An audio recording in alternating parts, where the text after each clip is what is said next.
हमारे अगले खास सेशन की ओर बढ़ेंगे। हमारा जो अगला सेशन है उसका शीर्षक है द नेशनल कैंसर ग्रिड। ये खास पैनल डिस्कशन है कैंसर के ऊपर, how we are tackling the disease, Bharat में क्या क्या एफर्ट्स किए जा रहे हैं इस रोग से भारतवासियों को बचाने के लिए। The national cancer grid is a topic for the next panel. और इस पैनल के हमारे साथ जो गेस्ट होंगे, डॉक्टर अशोक के Vaid, chairman medical oncology hematology Medanta the Med City Gurugram, sir please come on stage. Doctor Manish Singhal, Apollo hospital. Doctor Sushma Bhatnagar, chief BRA institute, rotary cancer hospital, AIIMS New Delhi. और next guest है BS Ajay Kumar, chairman HCG group of hospitals. और ये via telecom हमारे साथ, टेलीकॉन हमारे साथ जुड़ेंगे और इस सेशन को होस्ट करेंगे editor in chief India News Rana Yashwant ji. जोरदार तालियों से स्वागत करिए। सब्जेक्ट है the national cancer grid. Doctor Vaidya और डॉक्टर मनीष, इस देश में कैंसर ये एक बीमारी का नाम नहीं है, एक दहशत का नाम है। और मैंने कई मामलों में देखा है कि अगर यह बीमारी किसी के हिस्से आ गई है तो सिर्फ एक आदमी नहीं जूझता है, पूरा परिवार जूझता है, तबाह होता है, अपना सब कुछ बेच डालता है। नतीजे में उसको वही आखिरी चीज़ मिलती है जिसका डर लगातार बना रहता है, जिसके खिलाफ वो लगातार लड़ता रहता है। हिंदुस्तान दुनिया में कैंसर का एक बड़ा देश होता जा रहा है। आप चूँकि दोनों लोग एक्सपर्ट्स हैं, डॉक्टर वैद्य, भारत में कैंसर कितना बड़ा खतरा है? देखिए, सबसे पहले मैं धन्यवाद और आभार प्रकट करना चाहूँगा आप सबका कि हमें ये अवसर दिया गया। और आपके सवाल पे सीधे आते हुए, कैंसर एक बहुत महत्वपूर्ण बीमारी है। आंकड़े कहते हैं कि भारतवर्ष में प्रति वर्ष 15 लाख नए कैंसर केसेस डायग्नोज होंगे। बट सिर्फ नंबर की बात नहीं है। मुश्किल कहाँ है?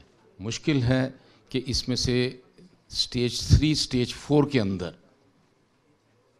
अधिकतर केसेस होंगे, 2/3, 3/4, जिससे हमारा क्योर रेट एकदम से गिर जाता है, लॉन्ग टर्म सर्वाइवल कम हो जाता है, क्वालिटी ऑफ लाइफ, और जैसे आपने कहा कि पूरा परिवार उसमें धकेला जाता है।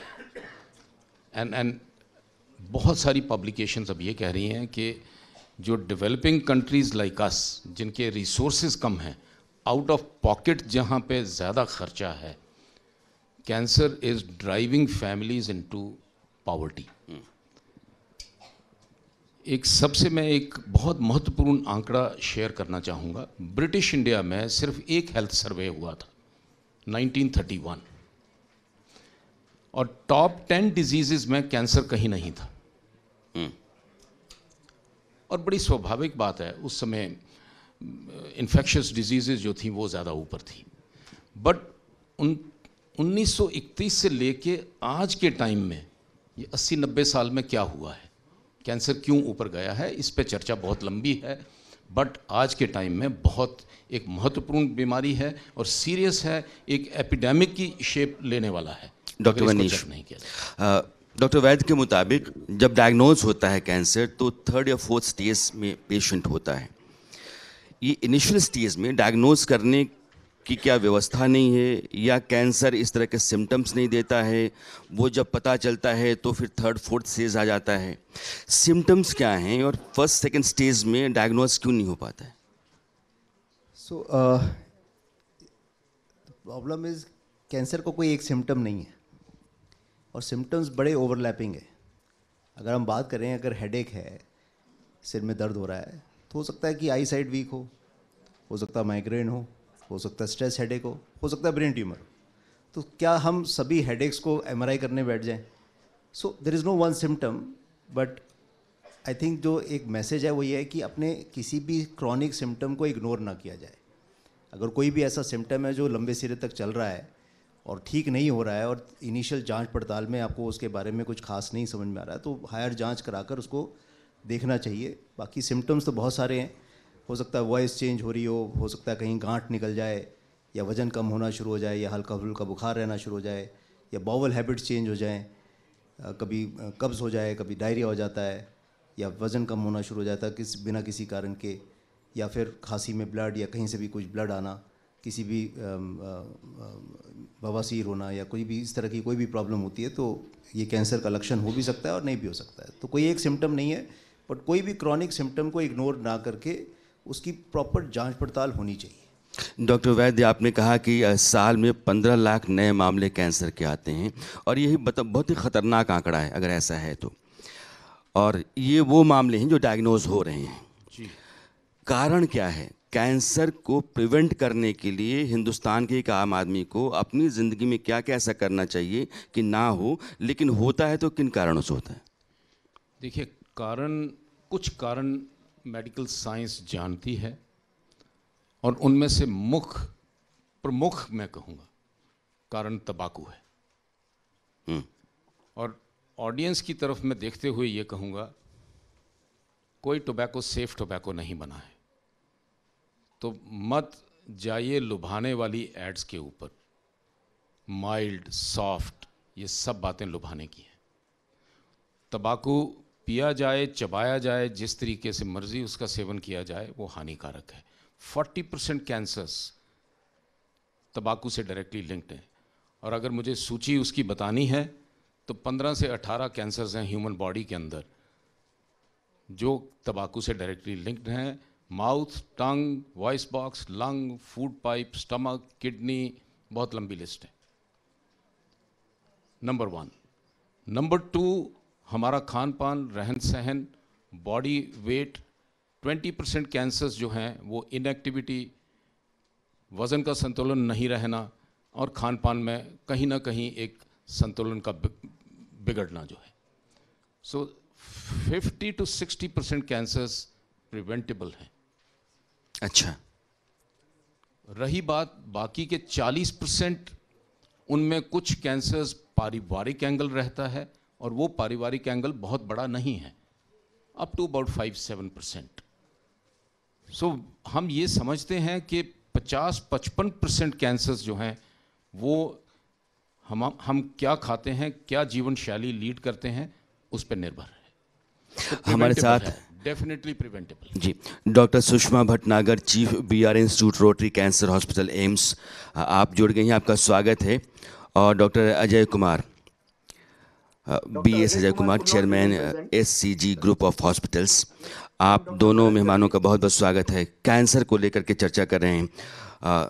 सुषमा जी, हमने कारण समझे, लेकिन एक बड़ी बात है, हिंदुस्तान गांव देहात में किसी को कैंसर हो जाए तो पहले तो पूरा परिवार सदमे में आ जाता है, उसके बाद वो इलाज के लिए जब बाहर निकलता है तो उसको इलाज का सही रास्ता मिलता नहीं है। डिस्ट्रिक्ट में या फिर उसके पास के बड़े शहर में नहीं होता है, फिर वो भागता है बड़े शहरों की तरफ, और फिर एक अजीब से जाल में फंस जाता है जिसमें ना उसको समझ में आता है कि मेरा इलाज चल रहा है, ना परिवार को समझ में आता है कि जब पैसा खर्च हो रहा है तो सही जगह खर्च हो रहा है। रास्ता क्या है? एक आम आदमी जो आपको सुन रहा है, उसके लिए रास्ता क्या है इलाज का? तो इसका thank you very much first of all ये अपॉर्चुनिटी देने के लिए, बिकॉज ये बहुत बड़ी अपॉर्चुनिटी है कि हम आपके माध्यम से लोगों को बता सकें कि कैंसर और डेथ को हमको सिनोनिमस नहीं मानना चाहिए। कैंसर और डेथ सिनोनिमस नहीं है। अब जो लोग गांवों में हैं या पेरिफेरी में हैं, और उनको सबसे पहले हम लोगों ने बहुत सारे प्रोग्राम्स स्टार्ट किए। नेशनल कैंसर इंस्टीट्यूट झज्जर और IRCS दोनों मिलकर काम करते हैं। हम लोग एम्स, हम लोगों ने बहुत सारे प्रोग्राम स्टार्ट किए हैं जिसमें हम टॉप टू बॉटम तक जा रहे हैं, जिसमें हम हर डिस्ट्रिक्ट हॉस्पिटल और पेरिफेरल हॉस्पिटल को पहली चीज जो है हम प्रिवेंशन और स्क्रीनिंग के बारे में बताने की कोशिश कर रहे हैं। और अगर अनफॉर्चुनेटली, दुर्भाग्यवश अगर उनको हो जाए तो उनको डिस्ट्रिक्ट हॉस्पिटल्स के डॉक्टर्स को हम वो चीज बताने की कोशिश कर रहे हैं कि कब इन पेशेंट्स को हायर सेंटर्स में भेजना है और कब वो खुद ट्रीटमेंट कर सकते हैं। फॉर एग्जाम्पल, अगर एक पेशेंट ऑलरेडी 3rd और 4th स्टेज में आ गया है और हमें लगता है कि डिस्ट्रिक्ट हॉस्पिटल का डॉक्टर जो है वो इतना एम्पावर्ड होना चाहिए कि उनको पता चल जाए, वो इस चीज को असेस कर सकें कि इस पेशेंट को आगे ऊपर भेजने से इस पेशेंट को कुछ फायदा होगा कि नहीं होगा। और अगर उनको फायदा होगा तो वो डेफिनेटली बड़े अस्पतालों में आएंगे। तो मैं पब्लिक को इस रूट में पब्लिक को बताना चाहती हूँ कि बहुत सारे हॉस्पिटल्स हैं जहाँ पे, जैसे अगर एम्स में अगर आप आते हैं तो यहाँ पे एक बहुत बढ़िया स्क्रीनिंग क्लिनिक है जिसमें हम डॉक्टर्स, मेडिकल, रेडिएशन, सर्जिकल और पैलेटिव मेडिसिन 4 डॉक्टर्स बैठ के हम डिसाइड करते हैं कि इस पेशेंट को कहाँ जाना चाहिए।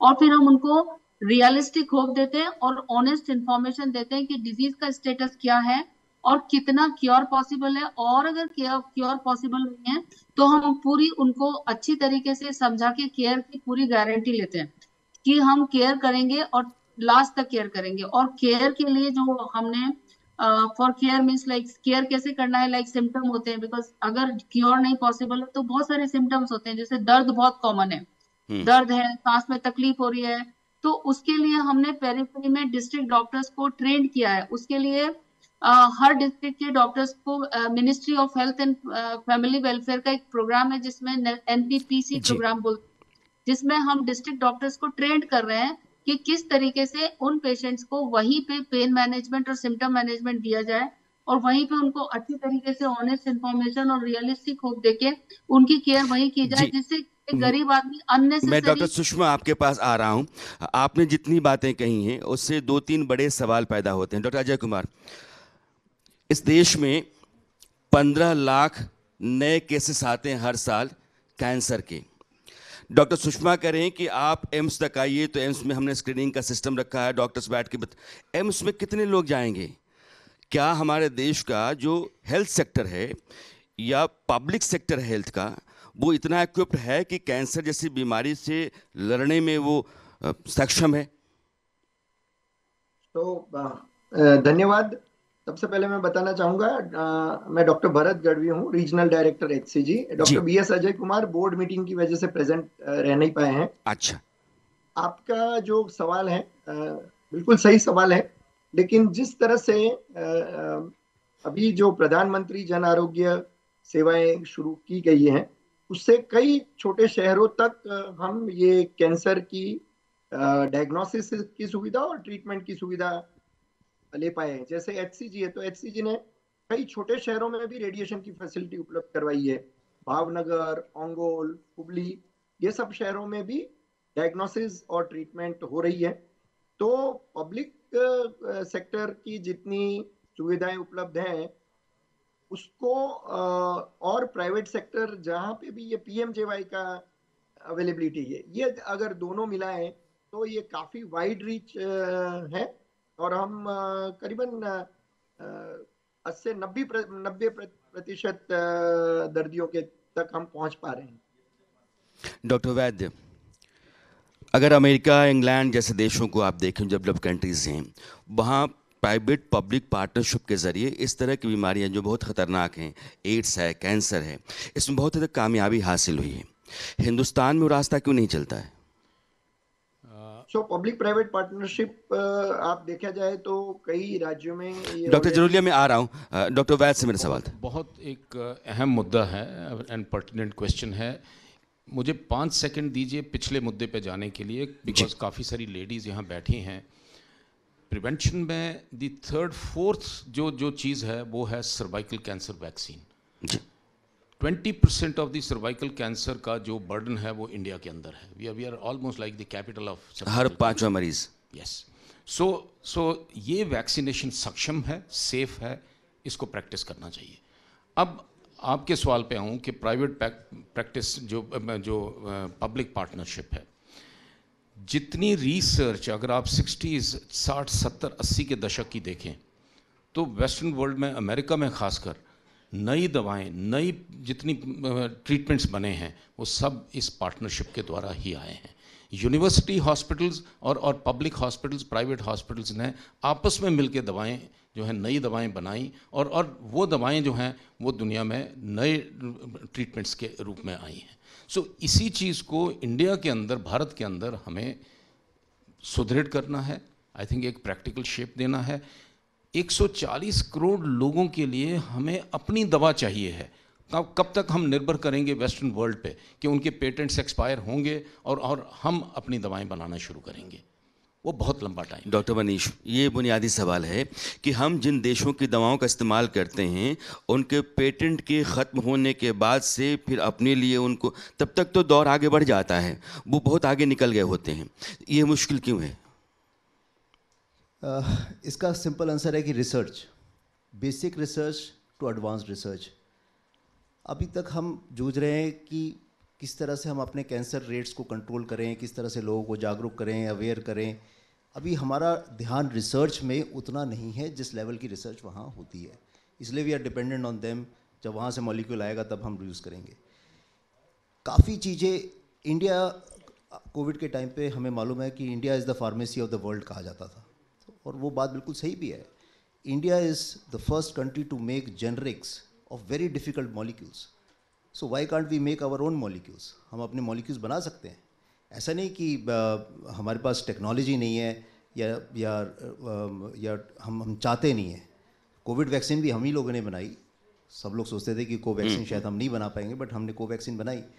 सो सब कुछ है, बट आई थिंक फोकस नहीं है।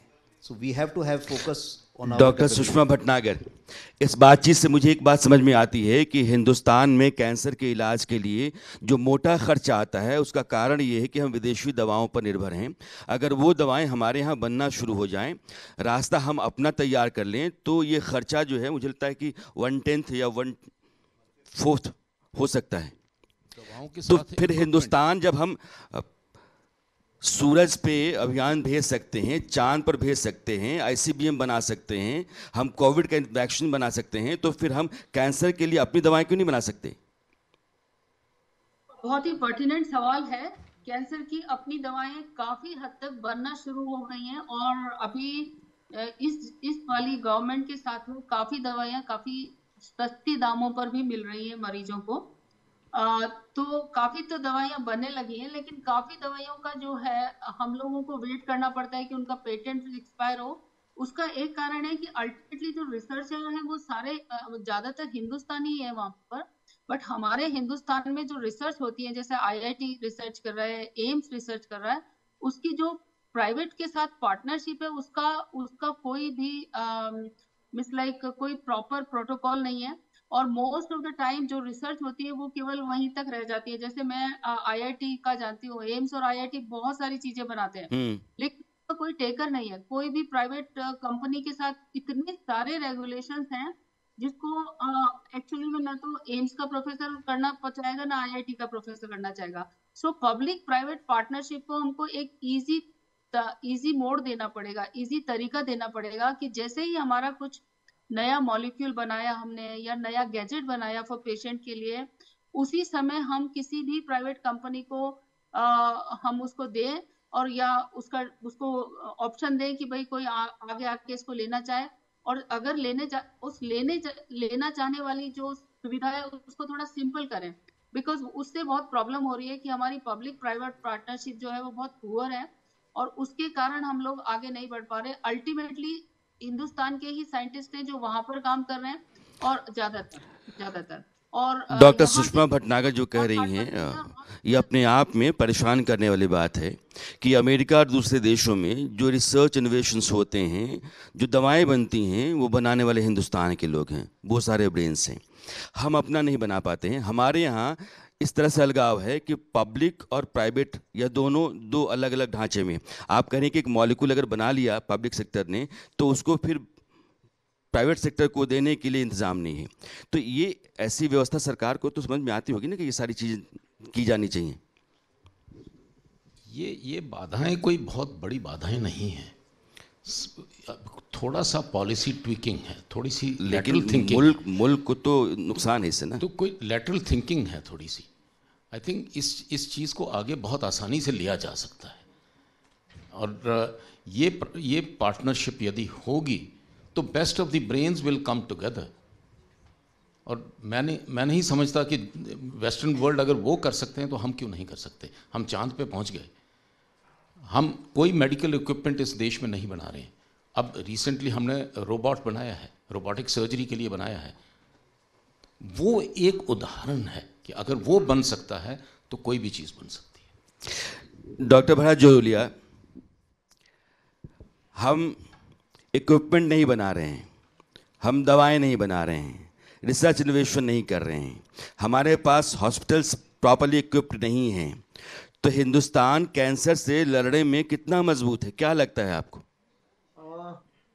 मैं ये बात से सहमत नहीं हूँ कि हमारे पास हॉस्पिटल इक्विप्ड नहीं है। हॉस्पिटल्स काफ़ी हैं और कैंसर स्पेसिफिक चेन्स भी काफ़ी हॉस्पिटल्स ला रही है। कुछ कुछ इक्विपमेंट अपने यहाँ बनने लगे हैं, जो पहले जैसे सीटी स्कैन वगैरह नहीं बन रहा था, भी वो बनने लगा है। सरकार कुछ थोड़ी और कोशिश करे और उसमें भी परफॉर्मेंस लिंक्ड इंसेंटिव्स वगैरह दें तो काफ़ी मेडिकल इक्विपमेंट्स यहाँ बन सकते हैं और बन रहे हैं। आज से 10 साल 15 साल पहले सिनेरियो कुछ और था, बट अभी इक्विपमेंट्स बनने लगे हैं। हाँ, ये बात सही है कि रिसर्च, जो ड्रग रिसर्च, मेडिकल रिसर्च वगैरह, मेडिसिन की रिसर्च होनी चाहिए, उसकी इकोसिस्टम अभी भी डेवलप नहीं हुई है। तो वो तो बुनियादी ढांचा अपने को लगाना पड़ेगा, मेडिकल कॉलेजेस से ही शुरुआत करनी पड़ेगी। और ये नहीं होना चाहिए कि कुछ इंस्टीट्यूशंस ही रिसर्च करें और उसके रिसर्च भी ओवरऑल कॉमर्शियलाइज ना हो पाए। जैसे एम्स वगैरह रिसर्च करते हैं लेकिन इतना कॉमर्शियलाइजेशन नहीं हो रहा है उन रिसर्च प्रोडक्ट्स। ये एक संकट है ना। हाँ, डेफिनेटली है। इसको कैंसर जितना बड़ा खतरा हिंदुस्तान के लिए है, उस लिहाज से रिसर्च, इनोवेशंस, इक्विपमेंट्स, ड्रग्स और हॉस्पिटल्स उस तरीके से तैयार किए जाएं, ये बहुत बड़ी ज़रूरत है। और देश के सामने आप लोगों से बात करने के बाद मुझे लगता है कि ये बहुत बड़ी चुनौती भी अपने आप में है। सरकार की तरफ से इधर ध्यान देने की बहुत ज़रूरत मुझे लगता है कि है। आप चारों डॉक्टर्स आए, आप जुड़े और आपने इतनी इंपॉर्टेंट बातें साझा की, आप चारों का बहुत बहुत शुक्रिया।